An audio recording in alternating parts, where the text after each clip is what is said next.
نحن دوما من معرض تكسميد وعلى مقربة من القائمين على الاقتصاد التونسي وعلى قطاع النسيج. كان لنا لقاء مع مدام بن يحيى المسؤولة عن القطاع الصناعي في تونس. مدام بن يحيى أهلا وسهلا بكم. هل لكم أن تعطونا فكرة عن ولو بالفرنسي عن قطاع المنسوجات بتونس؟ Quelle est la place de le textile dans l'industrie tunisienne? Le secteur du textile et de l'habillement en Tunisie est un secteur prépondérant. On dit aussi souvent qu'il est garant des équilibres socio-économiques du pays. Pourquoi? Pour la bonne raison qu'il emploie 200 000 personnes et il compte 2000 entreprises. Donc c'est un secteur qui est prépondérant. Il a également un poids non négligeable au niveau des exportations puisque c'est le second secteur exportateur après les industries mécaniques, électriques et électroniques. Donc ce secteur est important dans le cadre de notre économie. Son importance maintenant continue à être croissante et c'est surtout un secteur qui a su évoluer et progresser au cours des différentes années. Par rapport au secteur touristique, il est placé où l'industrie de textile? Est-ce qu'il est placé avant le tourisme ou après, à l'époque où la Tunisie, tout allait bien, avant les événements? On le classe surtout dans le cadre des industries manufacturières, donc puisqu'il fait partie du secteur manufacturier du pays, donc il est classé dans le cadre des industries manufacturières. Le tourisme étant classé, on va dire, à part, en tant que service, mais c'est surtout dans le cadre de l'industrie manufacturière que ce secteur prend toute sa place et a une place prépondérante, comme je le disais. D'accord. Avant la Révolution, ce secteur il s'est développé d'une manière extraordinaire. D'ailleurs, vous êtes une école exemplaire. Ce qui se passe en Tunisie, on peut dire c'est un miracle tunisien ce que se produit. Même on a vu la plupart des sociétés françaises venir ici, s'installer et travailler et exporter également en France. Est-ce qu'il y a eu un certain changement après? On dit même qu'il y a certaines sociétés françaises, elles pensent quitter la Tunisie. Est-ce que c'est vrai? Alors, pour l'instant, le nombre de sociétés n'est pas du tout en réduction. Ça, il faut le savoir. Nous comptons, tout comme d'ailleurs avant la Révolution, les 2000 entreprises qui sont comptabilisées avant et après. D'autre part, ce secteur a connu une ascension avant, mais je vais le dire presque pendant, puisque en 2011, si on prend les indicateurs, notamment l'export et l'emploi, on se rend compte que avec aussi bien une conjoncture externe et interne qui était relativement difficile, ce secteur en 2011 a maintenu ses principaux indicateurs. On enregistre au niveau de l'export une quasi-stagnation du secteur du textile et de l'habillement. Ouais. Avec le contexte que vous connaissez tous maintenant. Donc, ce secteur, tout comme avant la Révolution, et après, continue à travailler, à investir et à progresser. Maintenant, vous m'avez posé la question des entreprises étrangères. Les entreprises étrangères connaissent la même réalité que les entreprises, j'allais dire, locales ou nationales qui appartiennent donc à des Tunisiens. C'est un secteur, les entreprises étrangères ont continué à travailler comme j'allais dire, les autres entreprises. Avec les problèmes que nous avons, j'allais dire, connus cette année, notamment au niveau de la conjoncture internationale qui s'est durcie. Mais ça, ce n'est pas propre à la Tunisie, c'est propre à tous nos concurrents et à tous les pays. C'est vrai, à cela s'ajoutent des facteurs internes qui peuvent être entravants, mais que nous avons traités au fur et à mesure et que nous solutionnons avec les différents partenaires dans le cadre d'un dialogue global. On disait auparavant que l'écart entre la main-d'œuvre tunisienne et chinoise, elle était de 8 points à peu près. Est-ce que après la Révolution, on est passé, ça a augmenté, il paraît qu'on est passé à 20. Ça, c'est ce qu'on lit, mais ça ne veut pas dire que ces chiffres-là, je vous laisse à vous d'approuver ou démentir, Mais en tous les cas, c'est ce que nous, on entend. Moi, j'aimerais bien Alors, bien entendre sûr, de votre part. Bien sûr, c'est excessif. On a constaté en effet un rattrapage qui est tout à fait légitime compte tenu de l'évolution des denrées alimentaires, etc., mais qui n'a pas été beaucoup plus important que les années précédentes. Et d'autre part, il y a un facteur aussi qui est important, c'est que, en effet, s'il y a eu des augmentations, comme je les ai dit, conformément et en adéquation avec le revenu et le pouvoir d'achat des citoyens tunisiens, il faut également constater qu'en Chine, il y a eu un renchérissement des salaires qui s'est fait. Donc, de façon à ce qu'au niveau des salaires et au niveau de ses coûts, la Tunisie reste tout à fait compétitive, autant, j'allais dire, qu'elle l'était. D'accord. Au niveau de chiffres, vous me dites, on est à 8 points ou on est largement beaucoup plus. Sincèrement, sincèrement, je pense que on n'est pas réellement à plus qu'on était avant. Ah, d'accord. Parce que même les augmentations qui se sont, parce que même les augmentations qui se sont passées sont restées tout à fait dans un ordre de grandeur qui est tout à fait raisonnable. Et je dirais même dans d'autres pays qui n'ont pas connu des révolutions, il y a eu des renchérissements du coût salarial et qui fait que véritablement la proposition au niveau salarial n'a pas changé, j'allais dire, considérablement. On dit que le capital, il est poreux. Et il a peur. Est-ce que vous pensez que la révolution a stoppé, a freiné, a ralenti l'investissement en Tunisie et comment vous allez vraiment rassurer les entreprises étrangères à venir réinvestir ou investir à nouveau en Tunisie? Le capital est, comme vous l'avez dit, est frileux donc, par nature. C'est vrai que les événements, on a en effet constaté que les gens sont indécis. Mais ces facteurs s'expliquent bien sûr par la situation en Tunisie, mais aussi par une conjoncture internationale, je le rappelle, qui est difficile, et cela dans tous les pays. Il y a eu, je crois d'ailleurs, un ralentissement des investissements directs étrangers dans beaucoup de pays, outre la Tunisie, pas simplement le nôtre. Ce que je voulais dire, par rapport aux investissements que nous faisons, moi, je crois qu'on a une qualité d'investisseur qui est en train de changer. C'est vrai. C'est-à-dire, il y a des préoccupations qui sont à la fois au niveau du développement régional, au niveau donc du secteur. Je crois que la qualité des investisseurs est en train de changer. On constate aussi que, par exemple, au niveau de l'investissement, même au niveau des investisseurs nationaux, il y a une prise de conscience en tant qu'acteur et acteur citoyen, j'allais dire. Donc, c'est vrai, mais globalement dans le secteur, il y a eu des investissements qui se sont faits, des investissements de renouvellement, des investissements... si on regarde par exemple le programme de mise à niveau pour les entreprises du textile, par exemple pour l'année 2011, il y a eu même une croissance au niveau des différents programmes de mise à niveau conduits par les entreprises.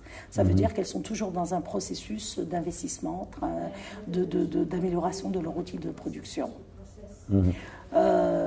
Bon, maintenant concernant, je pense que les investisseurs suivent avec beaucoup d'attention, attendent bien évidemment des signaux, mais je crois qu'il n'y a pas que la situation interne, il n'y a pas la situation interne simplement de l'économie tunisienne, il y a un facteur international, conjoncturel au niveau de l'international, et ça aussi c'est un facteur important. C'est une crise générale, d'accord, je suis d'accord avec vous, mais est-ce qu'on peut au moins s'approcher un peu au niveau des chiffres et savoir, est-ce qu'après la Révolution, il y a eu des entreprises françaises ou étrangères, pardon, qui est venue s'installer ici à nouveau sans crainte? Est-ce que la Révolution a stoppé ou freiné ou ralenti l'arrivée de ces investisseurs, ces entreprises? Il y a une période d'adaptation, ça va de soi, même pour ces entreprises-là par rapport au choix. Mais il y a eu des investissements qui ont été faits depuis la Révolution dans le secteur, dans toute l'industrie manufacturière. Ou qu'ils étaient avant, mais ils ont continué Certains ont tout à fait, ont poursuivi leur programme d'investissement, ont poursuivi donc leur programme d'investissement. Donc, bien sûr, il y a une période d'attente, une période d'adaptation, où les choix sont à faire, mais les investisseurs ont continué à investir. Le rythme n'est pas le même, ça je vous le concède, mais malgré tout, comme je l'ai dit, compte tenu de différents facteurs, pas simplement des facteurs internes, mais malgré tout, il y a des investissements qui se font et je crois que la qualité des investissements va également changer parce qu'aussi l'investisseur constate en effet que au niveau juridique, au niveau économique, au niveau de la transparence, etc. Ce sont des facteurs qui sont importants dans le business et il constate aussi cette évolution dans le cadre du pays. D'accord. L'humanisation de main-d'œuvre ici et les lois et la compréhension de revendications des ouvriers, est-ce que ce n'est pas quelque chose que vous considérez comme un atout pour la Tunisie? Ce n'est pas quelque chose qui peut freiner, je pense. Alors bien, moi, je pense que bien au contraire, on est en train de s'orienter avec tous les partenaires vers un nouveau contrat social. Et ça, c'est important que l'ensemble des partenaires participent à la définition de ce nouveau contrat. Je pense que même c'est un atout dans la mesure où, comme on a dit, le facteur humain, le facteur social, ça sera même, je pense, dans quelques années, un véritable label, parce que la prise en compte, justement, de ce facteur humain, surtout pour une industrie comme la nôtre qui est particulièrement travaillistique est important et vous savez l'industrie de l'habillement elle est majoritairement il n'y a pas que les investissements, bien au contraire, c'est l'investissement en main d'œuvre, c'est l'investissement humain qui est le plus important dans cette industrie, non l'investissement dans le matériel. Donc la place prépondérante, et je pense bien évidemment que c'est un atout, c'est un atout et ça deviendra un atout encore plus important dans les années à venir. Actuellement, vous êtes en face de chefs d'entreprise en France, dans les pays européens et également dans le monde arabe. Est-ce que vous avez un message pour les tranquilliser, pour dire tout va bien en Tunisie? Eh ben, venez, tout va bien. Il n'y a rien qui fait peur, il y a une stabilité, le pays va bien. Outre le message, moi je crois que la plus belle des démonstrations, c'est ce salon. Absolument. Le salon auquel vous avez participé et assisté. Le TexMed, dont c'est la 13e édition. Ce salon a été tenu aussi bien lors de l'année de la Révolution, 2 ans après. Absolument. On a vu ce salon grandir, j'allais dire, à la fois en maturité et s'imposer. Et je crois que c'est la meilleure démonstration que de voir l'offre d'abord tunisienne qui est présentée dans le cadre de ce salon, une offre diversifiée, un savoir-faire, je crois que maintenant plus personne ne peut contester, et puis cette capacité des industriels tunisiens et du secteur à évoluer, à résister également des conjonctures qui sont difficiles. Et parfois, même si on compare les statistiques au niveau international et par rapport aux principaux concurrents, on est toujours surpris de voir quand même la Tunisie se maintenir. Ça, il faut le signaler. Donc, ça montre la capacité d'adaptation, d'évolution et de résistance de ce secteur. Et je crois que la meilleure démonstration, c'est l'ensemble à la fois des exposants et des visiteurs, des investisseurs également, qui sont venus faire du business à TexMed. Outre toutes les paroles qu'on peut dire et le message, je crois, le fait que ce salon en est à sa 13e édition, qu'il s'impose en tant qu'un événement incontournable et un véritable carrefour d'échange au niveau de ce secteur, je crois que c'est la meilleure démonstration du fait que les gens travaillent en Tunisie, que ce secteur est véritablement un secteur stratégique, qu'il travaille, qu'il résiste et qu'il a beaucoup de choses à proposer en termes de créativité, en termes de nouveautés et qu'il faudra compter avec ce secteur.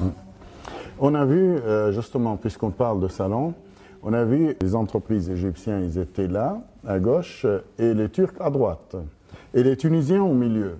Est-ce que vous pensez que la Tunisie, c'est un pont pour les Turcs pour arriver au niveau de marché européen, puisque les Tunisiens, ils sont bel et bien présents dans le marché européen, ils savent comment il faut traiter avec ce marché.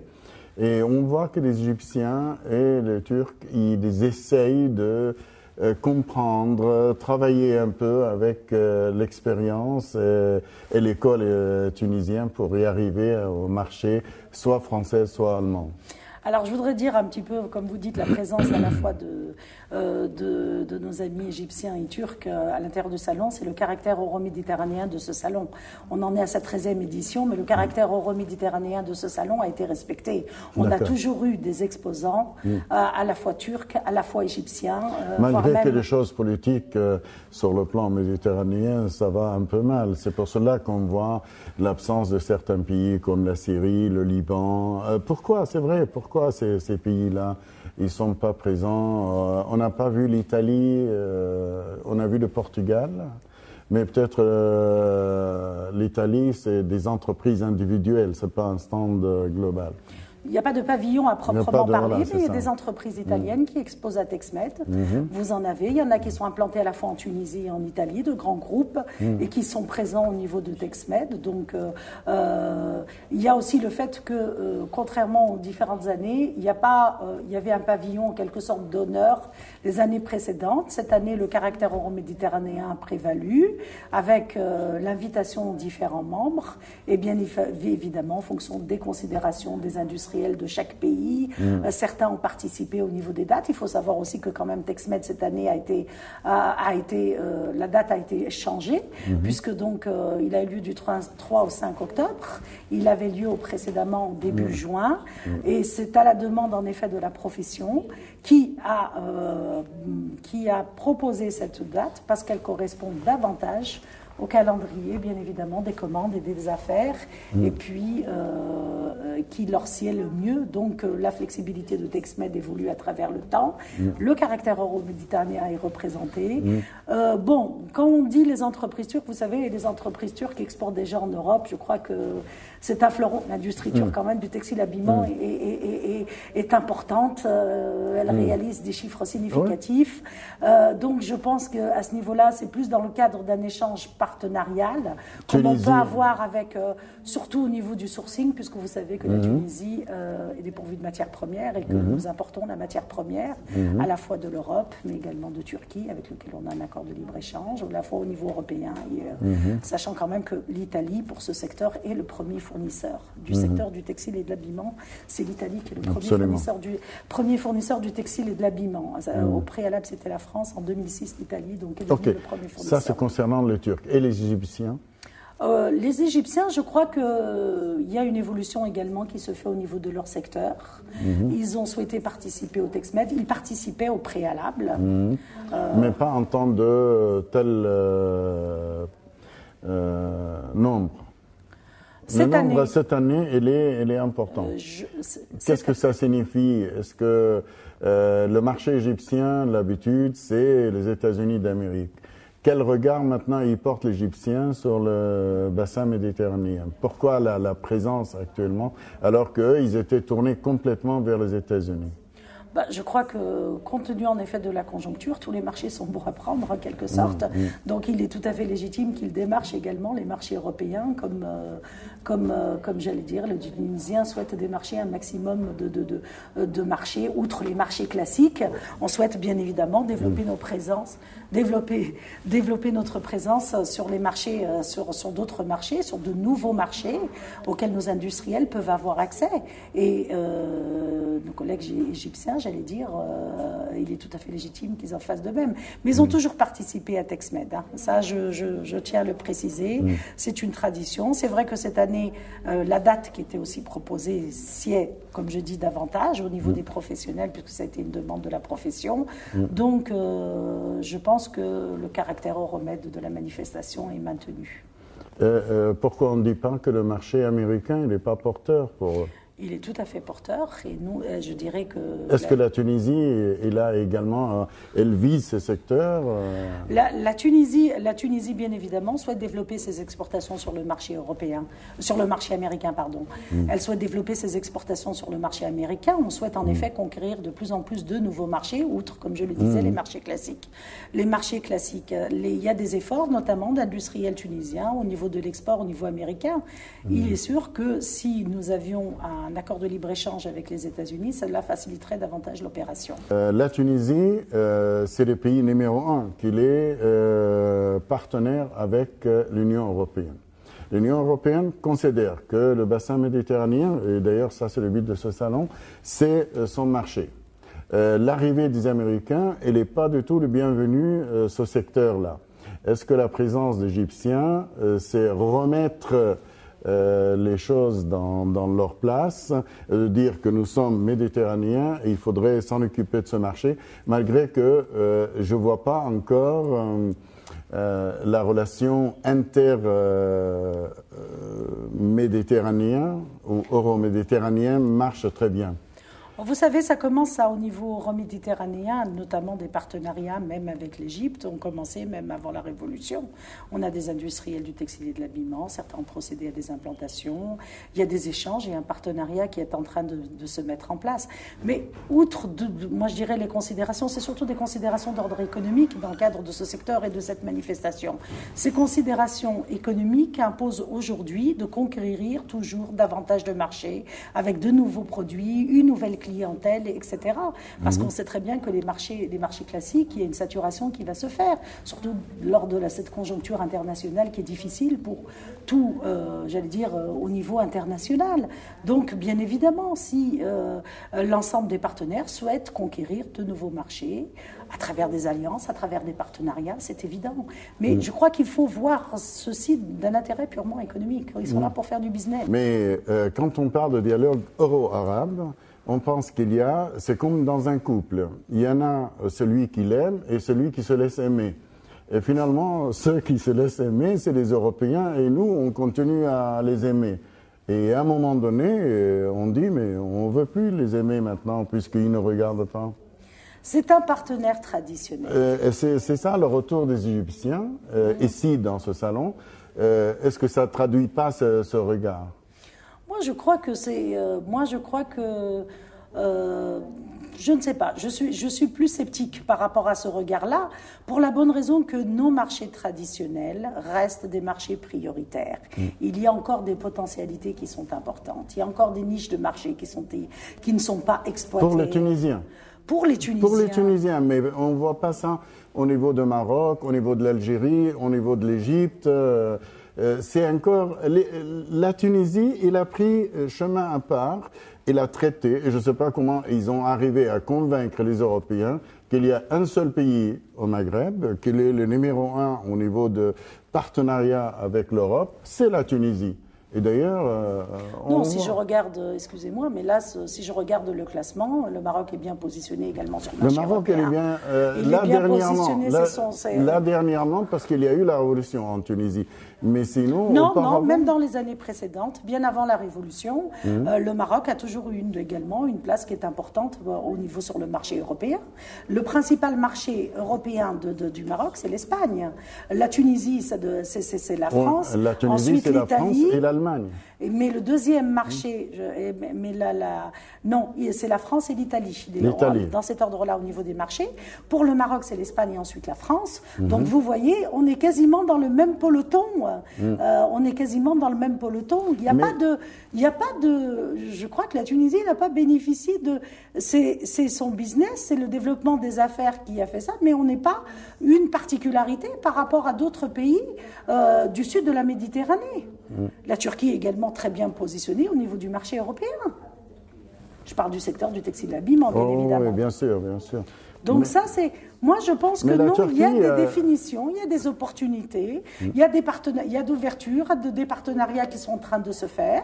L'avenir va nous dire si ces orientations vont se concrétiser assez rapidement ou pas, mais il n'empêche que, comme on le dit, le but, c'est en effet de conquérir de nouveaux marchés, mais de renforcer le positionnement qu'on peut avoir sur les marchés classiques. Il y a encore des potentialités importantes sur les marchés européens. En tous les cas, moi je souhaite que la Tunisie continue à se développer sur tous les plans, que ce soit touristique, que ce soit également industriel. Et j'espère que la relation euro-arabe prend complètement sa place. C'est vrai, la Tunisie, dans sa matière, c'est un pays école.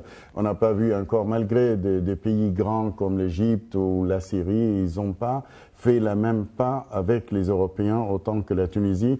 Le Maroc, que vous avez évoqué, je pense qu'elle prend l'industrie lourde, c'est-à-dire on voit que Renault il s'installe là-bas, maintenant Airbus ils sont distribués entre la Tunisie et également le Maroc, mais d'autres pays méditerranéens ils y sont pas encore. Est-ce que ça revient au niveau de la politique de chaque pays? Il y a l'impact de certaines politiques étrangères qu'elle impose à ces pays-là de rester dans ces rails-là, de ne pas sortir de rail. En tous les cas, merci beaucoup. J'avoue que je ne peux pas répondre à cette question au niveau politique. Je sais, c'est une question politique, absolument. Économique. Je vous remercie pour vraiment toutes les appréciations, j'allais dire positives, que vous avez formulées à l'égard de notre pays. Et j'espère qu'on se retrouvera dans le cadre de ce rendez-vous qui fait maintenant école et qui est le TexMed et le salon du secteur du textile. On est habitué à faire interview avec vous et savoir où on en est au niveau de secteur de textile. Ça me fait plaisir de vous revoir toujours présente dans ce secteur avec la même dynamique. Merci beaucoup. Merci à vous, le plaisir est réciproque. J'espère vous voir en 2013.